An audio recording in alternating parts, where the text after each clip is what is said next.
Matt, you guys are coming off a big road win at Butler. How important is it for you guys to keep that defensive intensity that you showed at Butler and bring that on the road to Marquette?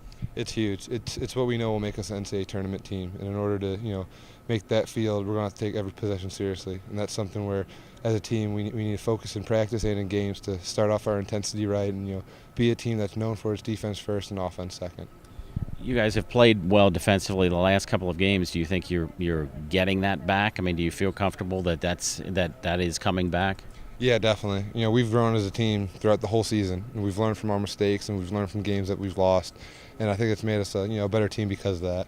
And it's really helped us defensively. We've become a team that's talking a lot more than we have maybe in the past few games, and we're a team that's no one wants to go in and have to run their offense against us. So that's been a good thing.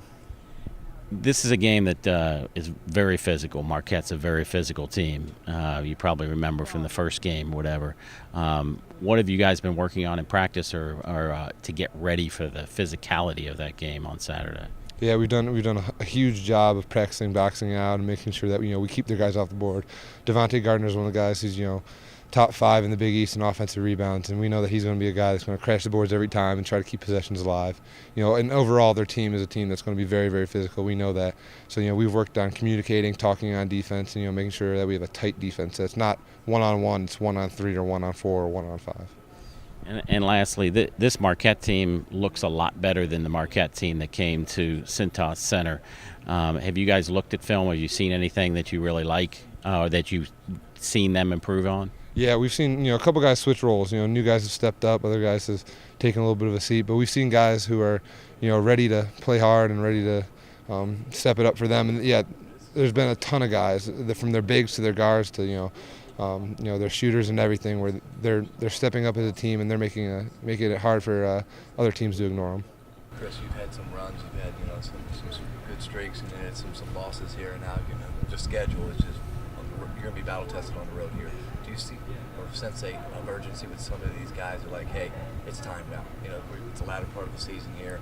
A lot of games coming up, big games coming up that you guys, we got to kick it in here. Well, it is time. It doesn't matter if our guys, want it to be time or not. It's here. When you start playing games in mid-February and you put together the season we have, you're playing meaningful games, and we just want to continue to be a team that keeps getting better. That doesn't let the 4 months of practice grind us down, but only give us more energy as games start to mean a heck of a lot more down the stretch. Defensively, have you seen an improvement of what you wanted? Yeah, I mean we've done a really good job against Providence and Butler. We have a big challenge tomorrow, but I think we've gotten better defensively. We just have to continue to sustain effort throughout 40 minutes. Coach, your message to the guys right there, you huddled them up. What did you say to them there? I just talked about what I said before, and that is you're in February, you're in mid-February, you're playing meaningful games, and so we have long-term goals that we set out early in the season that are now starting to become short-term goals because we're right at the end, and so these last 7 games of the regular season and conference tournament are going to define our success and ultimately what we expected of ourselves when the year began.